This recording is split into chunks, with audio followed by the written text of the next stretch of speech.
நம்ம பயணம் பார்த்திங்கன்னா ஒரு டிஃப்ரெண்ட்டான பயணம். நம்ம ஒரு ஆன்மீக தேடலை போகணுன்னு போகல.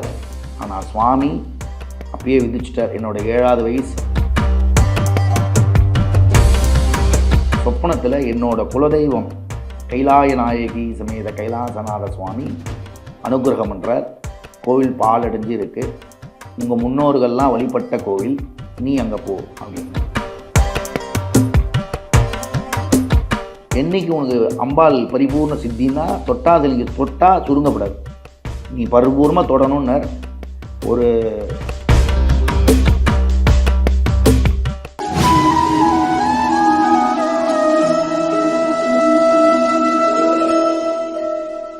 ஸ்ரீராம் குருஜி சேனல் நேயர்களுக்கு வணக்கம். இன்னைக்கு நம்ம கூட ஸ்ரீராம் குருஜி அவர்கள் தான் இணைஞ்சிருக்காங்க. அவருடைய வாழ்க்கையில் இந்த ஆன்மீகம் அப்படின்றது எப்படி தொடங்குச்சு, அவருடைய இந்த கடந்த கால வாழ்க்கையிலேருந்து இப்போ இருக்க வாழ்க்கை வரைக்கும் ஆன்மீகம் எந்த அளவுக்கு ஒரு தாக்கத்தை ஏற்படுத்தி இருக்கு அப்படின்றது நிறைய விஷயங்கள் குறித்து இன்னைக்கு இவர் நம்ம கூட பேச இருக்காரு. வணக்கம் சார். வணக்கம். உங்களோட வாழ்க்கையில் இந்த ஆன்மீகம் அப்படின்றது எப்படி தோன்றுச்சு சார்? எப்படி நீங்கள் இதுக்குள்ளே வந்தீங்க? சர்வமங்கல மங்கல்யே சிவே சர்வார்த்த சாதகே சரண்யே திரையம்பகே கௌரி நாராயணி நமோஸ்துதே. குரு பிரம்மா குரு விஷ்ணு குருதேவோ மகேஸ்வரா குரு சாட்சாத் பரபிரம்மா தஸ்மை ஸ்ரீ குரவே நமஹ. இந்த ஸ்ரீராம் குருஜி சேனலில் நம்ம என்னை பற்றி தெரிஞ்சுட்டா மட்டும்தான் மற்ற மக்களுக்கெல்லாம் தெரியுங்கிறதுனால நம்ம தெரிவிக்கிறோம். என்னென்னா, நம்ம முதல்ல எல்லாருக்கும் இருக்கிற பிராமண உத்தமன் அப்படிங்கிறோட பிராமணனுக்கு ஒரு பூணல் போடுறது, அது ஒரு சம்ஸ்காரம். நம்மளை என்ன பண்ணோன்னா, நம்ம ஸ்கூலில் நல்லா படித்தோம், அப்போயே ஒரு செகண்ட்லேயே நல்ல ரேங்க்கு. குடும்ப சூழ்நிலையினால் என்ன பண்ணாங்க, பாடசாலையில் கொண்டு விட்டுட்டாங்க. இந்த பாடசாலையும் சும்மா இல்லை, முதல்ல மாங்காடில் காமாட்சி கோவில் பக்கத்தில் இருக்கிற ஒரு பாடசாலையில் சேர்ந்தோம். அங்கே பிடிக்காமல் அங்கேருந்து வெளியில் ஆதம்பாக்கத்தில் உள்ள பாம்பே சாஸ்திரிகள்னு பேர், அவர் பேர் வைத்தியநாத கணபாடிகள்னு பேர். அவர்கிட்ட நம்ம போன அடுத்த செகண்டு நம்ம வேதம் கற்றுக்க முடியாது. அவர் நம்ம இருந்த ஏரியான்னு பார்த்திங்கன்னா அனகாபுத்தூரில் எப்படி இருக்கும், ஒரு ஸ்லம் ஏரியா மாதிரி இருக்கும். அங்கே ஒரு நடைமுறையும் சரி இருக்காது. அப்பா ரயில்வேயில் இருந்தார், அம்மா ஒரு ரதர் கம்பெனியில் ஒர்க் பண்ணிகிட்டு இருந்தாங்க. எனக்கு கீழே 2 தங்க. அவங்கள எல்லாரையும் காப்பாற்றக்கூடிய கெப்பாசிட்டி நம்மளுக்கு வந்ததுனால அப்பாவும் அம்மாவும் சேர்ந்து இந்த பாடசாலையில் சேர்க்கறதுக்கு வேண்டிய விஷயங்களில் போனாங்க. அம்மாவோடைய பாட்டி, அந்த தாத்தா பெரிய சாஸ்திரிகள் கணபாடிகள். அந்த பூர்வீக அந்த ஒரு தாக்கம் இருந்ததுனால மட்டும்தான் நம்ம இங்கே வந்திருக்கோம். அதே மாதிரி என்னோடய அப்பாவோட அம்மா, என்னோடய பாட்டியோட தாத்தாமார்கள்லாம் சாஸ்திரிகள், எல்லாம் ஆன்மீகமாக இருந்தவா. என்னோடய பெரியப்பா ரொம்ப சாஸ்திரோத்தமாக நித்திய பூஜை பண்ணிட்டு ஆன்மீக விஷயங்களை திருவண்ணாமலையில் அவரோட வீடு இருக்குது, அங்கே தான் இருந்து எல்லாம் பண்ணிட்டு இருந்தார். ஸ்டேட் பேங்கில் ஒர்க் பண்ணிகிட்டு இருந்தார். அப்பா ரயில்வேயில் ஒரு மெக்கானிக்காக இருந்தார். நம்ம பயணம் பார்த்திங்கன்னா ஒரு டிஃப்ரெண்ட்டான பயணம். நம்ம ஒரு ஆன்மீக தேடலை போகணுன்னு போகல. ஆனால் சுவாமி அப்பயே விதிச்சிட்டார். என்னோடய 7வது வயசில் 7-8 வயசில் நினைக்கிறேன், நம்ம பாடசாலையில் வைத்தியநாத கணபாடிகள் ரூபமாக வேதம் படித்து பிரயோகங்கள்லாம்னா கல்யாணம், சீமந்தம், இந்த மாதிரி செஞ்சு வைக்கிறதுக்கு வேண்டிய விஷயங்களில் கற்றுண்டோம். அதுக்கப்புறம் பாம்பேயில் ஒரு வருஷம் அங்கே இருந்தோம். அங்கே சும்மா எப்படி போகணும், என்ன வரணுங்கிறத கற்றுண்டோம். அதுக்கப்புறம் திருப்பி சென்னை வந்துட்டோம். சென்னை இங்கே ஒரு 2-3 வாத்தியார்கிட்ட அசிஸ்டண்ட்டாக இருந்து எல்லாம் பண்ணிகிட்டு இருக்கிற சமயத்தில் 2010 நம்மளுக்கு கல்யாண பேச்சு வந்தது. 2011 கல்யாணம் ஆச்சு. 2011 நவம்பரில் கல்யாணம் ஆச்சு. 2012 மார்ச் மாதம் சொப்பனத்தில் என்னோடய குலதெய்வம் கைலாய நாயகி சமேத கைலாசநாத சுவாமி அனுகிரகம் பண்ணுறார். கோவில் பால் அடைஞ்சு இருக்குது.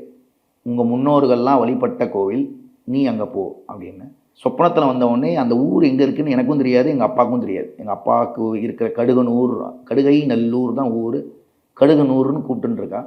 அந்த ஊரை தேடி போகிறோம், வண்டியிலே போகிறோம். அங்கே போயிட்டு அங்கே சிவஸ்தலத்தை பார்க்கும்போது ஒரே வவ்வாலாக இருக்க உள்ள.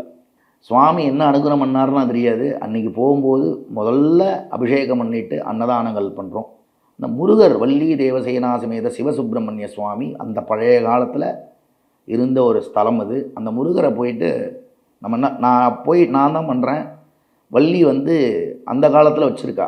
வள்ளி இப்போ இருக்கிற சுவாமி நேராக இருக்கும், வள்ளி தேவயானையும் நம்மளை பார்த்துருக்கோம். அந்த காலத்து கோவிலில் பார்த்திங்கன்னா வள்ளி வந்து முருகரை பார்த்தா இருப்பார், இப்படி சைடாக இருப்பார். அந்த மாதிரி சைடாக இருந்திருக்கு. நான் என்ன பண்ணிட்டேன், என்னடா சைடை பாழஞ்சு கோவிலுங்கிற சைடாக இருக்குன்னு திருப்பினேன். கிட்டத்தட்ட ஒரு 3 அடி தள்ளி இழுத்தடிச்சு கீழே விழுந்துட்டேன். நான் பின்னாடி போயிட்டு விழுந்தேன். அப்போ தான் தெரிஞ்சது சுவாமியோட பவர் ரொம்ப ஒரு அரிது மானிதனாக அரிதுன்னு சொல்லுவா இல்லையா, அந்த மாதிரி ரொம்ப சுவாமியோட பவர், அந்த கோவிலோட பவர் என்னன்னு கண்டுபிடிச்சி, இந்த முருகரே இவ்வளோ பவராக இருக்கிற பரமேஸ்வரர், அங்கே இருக்கிற நவகிரகங்கள் சூரியங்கள் எல்லாம் நான் பெரிய பெரிய விஷயங்கள்லாம் நடக்கும் அப்படிங்கிறதுனால சொப்பனத்தில் வந்ததுனால அந்த பாழஞ்சிருந்து இப்போ கும்பாபிஷேகம் பண்ணிவிடலாம் அப்படின்னு டிசைட் பண்ணி ஊர் மக்கள்லாம் சொல்லி, எங்கள் தாத்தா பேர் ராஜகோபால ஐயர்னு பேர், ராஜலட்சுமி பாட்டி பேர். ஆனால் அங்கே எங்கள் தாத்தா பேர் கூப்பிட்டது பல்லானி ஐயர்னு. அது எங்களுக்கும் தெரியாது, யாருக்கும் தெரியாது. அங்கே போய் ஒரு பெரியவர், உங்கள் தாத்தா வந்து இங்கே இருந்தாருப்பா, இப்படி இருந்தார் அப்படின்னு சொல்லும்போது சந்தோஷமாக இருந்தது. அங்கே போய் முதல் கும்பாபிஷேகம் நம்ம கைலாசநாத சுவாமி, கைலாயநாயகி சமேத கைலாசநாத சுவாமிக்கு 2015 மே 1ஆம் தேதி கும்பாபிஷேகம் நடக்கிறது. அதுலேயும் சும்மாலாம் இல்லை, கஷ்டப்பட்டு போராடி எவ்வளோ கஷ்டப்படணுமோ அவ்வளோ கஷ்டப்பட்டு ரொம்ப சந்தோஷமாக ஆனந்தமாக குருக்கள் அந்த ஆன்மீகத்துக்கு வேண்டிய விஷயங்கள் ஆகம விதிப்படி நடந்த ஒரு கும்பாபிஷேகம் அது. அதெல்லாம் நடந்து வந்துருத்து. மாதம் ஹோமத்துக்கெல்லாம் பண்ணுறோம். திடீர்னு ஸ்ரீவித்யா அம்பாள் முன்னாடியே நம்மளுக்கு ஸ்ரீவித்யா உபாசனை இருந்தது. அதை நம்ம பண்ணாமல் இருந்ததுனால திடீர்னு சொப்னத்தில் பாலா திரிபுர சுந்தரி ஒரு காட்சி 2016 ஜூலை மாதம் நடக்கிறது, நவராத்திரிக்கு முன்னாடி. சொப்னத்தில் வந்தவொடனே என்னோடய குருநாதர் பாஸ்கர் குருஜின்னு இருக்கார். அவர்கிட்ட நான் பாலா உபாசனை எடுத்துட்டேன், காசியில் எடுத்துட்டோம். அந்த காசியில் எடுத்துட்ட உடனே அந்த காசியில் பாலா ஜபம் பண்ணிட்டு வரோம். பாலாவோட காட்சி எப்படி இருக்குன்னா தொட்டாசிலிங்கி. அது ஆல்ரெடி நிறைய விஷயங்கள் வந்து நம்மளுக்கு மருத்துவ குணம் உள்ளது. தொட்டாசிலிங்கியை தொட்டால் என் குருநாதர் பாஸ்கர்ஜி சொல்கிறார், என்றைக்கு உனக்கு அம்பாள் பரிபூர்ண சித்தின்னா தொட்டாசிலிங்கி தொட்டால் சுருங்கப்படாது, நீ பரிபூர்ணமாக தொடணும்னார். ஒரு சந்திர கிரகணம் போது, சூரிய கிரகணம் போது போய் தொடரோம், சுருங்கவே இல்லை. பாஸ்கர் குருஜி சொல்கிறோம், உனக்கு அம்பாள் சித்தி ஆகிட்டாங்கிறார்.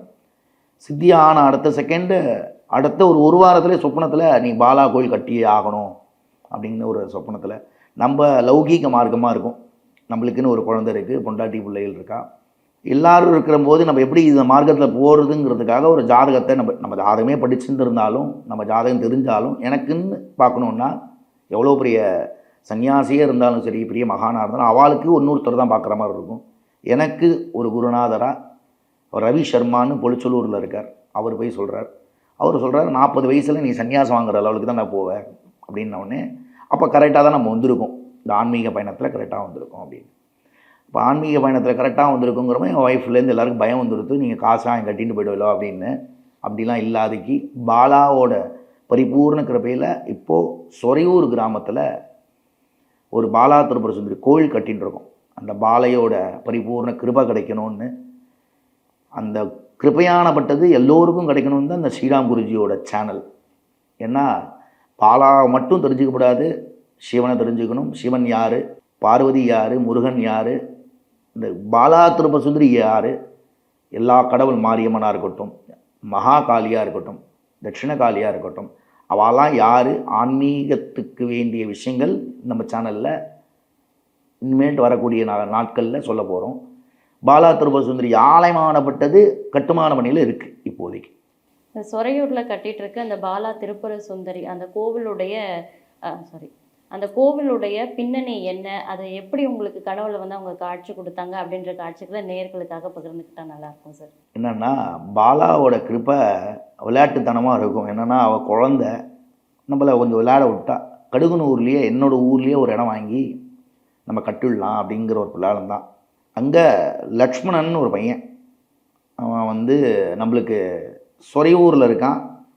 இது எப்படி ஆன்மீக பயணம் இந்த பாலா இந்த சொரையூருக்கு எப்படி வரோம்னா, ஒரு ஹோமமானப்பட்டது நம்ம சிவஸ்தலத்தில் பண்ணிட்டு இருக்கோம். அங்கே பண்ண முடியாத ஒரு சூழ்நிலை ஆகிடுது. நைட்டு இரவு தான் பண்ணணும். அது பண்ண முடியாத சூழ்நிலை ஆனவுடனே அங்கே இருக்கிற விஜயகுமார்னு நம்ம ஊர் இருக்க ஒரு ஆள், அவர் வந்து சொல்கிறார், அண்ணா நீங்கள் வாங்கோ, நம்மளுக்கு சார்ந்த சப்தகன்னிகை கோவில், கொள்ளை காத்தம்மன் 7 ஊருக்கு சொந்தமான கோவில், ஏரிக்கரை ஓரமாக இருக்குது, நம்ம அங்கே போய் ஹோமத்தை பண்ணலான்னு சொல்லிட்டு நட்டனோட ராத்திரி ஒரு 9 மணி இருக்கும், சண்டி ஹோமம் பண்ணுறதுனால அங்கே போய் ஹோமத்தை பண்ணுறோம். அங்கே போனவொடனே நம்ம கிருப்பையா என்னன்னு தெரியாது. நம்மளுக்கு சுவாமியோட அருள் எப்படின்னா பரிபூர்ண கிருப்பை நம்ம தட்சிணகாளி நம்ம உடம்புல இருக்கா. அவளோட கிருப்பையில் அங்கே ஜலமே வரல, அங்கே ஜலமே இல்லாத அளவுக்கு இருந்தது. அன்றைக்கி போயிட்டு ஹோமம் பண்ணிவிட்டு நம்ம வாக்கால் சொன்னோம், இந்த இடத்துல தண்ணி வரும், பிரவாகமாக ஓடும் அப்படின்னு. அந்த ஒரு நேரத்தில் இந்த சப்தகன்னிக்கும் கும்பாபிஷேகம் பண்ணணும் அப்படிங்கிற மாதிரி நம்ம சொன்னோம். அந்த சமயத்தில் அங்கே போனால் அங்கே இருக்கிற சொரையூரில் இருக்கிறவர் ஒருத்தர், அங்கே இருக்கிறவர் என்ன சொன்னார்னா, இந்த கோவில் கும்பாபிஷேகம் பண்ணி கொடுங்க சாமி அப்படின்னு சொல்லும்போது, பண்ணலாம், நீங்கள் ஏற்பாடு பண்ணுங்க அப்படின்னாச்சு. அங்கே போனால் அங்கே ஒரு கோவிலுக்கு கும்பாபிஷேகம் பண்ணுறோம். அப்போ தான் இந்த சொரையூரோட மக்கள் பரிட்சயம். அங்கே இந்த லக்ஷ்மணன் சொன்னேன் இல்லையா, அவன் வந்து சொல்கிறான், என்னோடய இடத்துல நீங்கள் கோவில் கட்டிங்கன்னா நீங்கள் என்னவோ அதை கொடுங்க, நம்ம வாங்கி ஏதோ பண்ணலாம் அப்படிங்கிற மாதிரி. அங்கே போனால் அந்த இடம் செட் ஆகலை. அதுக்கப்புறமா ஒரு ஃபேமிலியான பட்டவங்க அவங்க தேடி வந்து இந்த இடத்துல நம்ம கட்டிங்கன்னு சொல்லி இப்போ சொரையூரில், அதுவும் அம்பாலோட கிருப்பையில், சும்மா எடுத்தோடனே நம்ம அந்த இடத்துல மிதிச்சிட முடியாது, எடுத்தோடனே பண்ண முடியாது. அது அந்த நிலமானப்பட்டது வானம்பாத்தம் பூமி, அங்கே ஜலமே கிடையாது, அங்கே ஜலம் வராது அப்படிங்கிற ஒரு விஷயம் இருந்தது. அங்கே போயிட்டு மிதிக்கிற போது அம்பாலோட உத்தரவு, நீ இப்போது அங்கே ஜலம் இருக்குது, அம்பாள் நான் உட்காருவேன்னு சொல்லி உத்தரவு கொடுத்து சொரையூர் கிராமத்தில் இப்போது உட்காண்டிருக்கோம், அங்கே கோயில் கட்டின்னு இருக்கோம். இவ்வளவு நேரம் உங்களுடைய நேரம் ஒதுக்கி ஆன்மீகம் சார்ந்த நிறைய விஷயங்களை எங்களுக்காக பகிர்ந்துக்கிட்டீங்க. ரொம்ப நன்றி. நன்றி.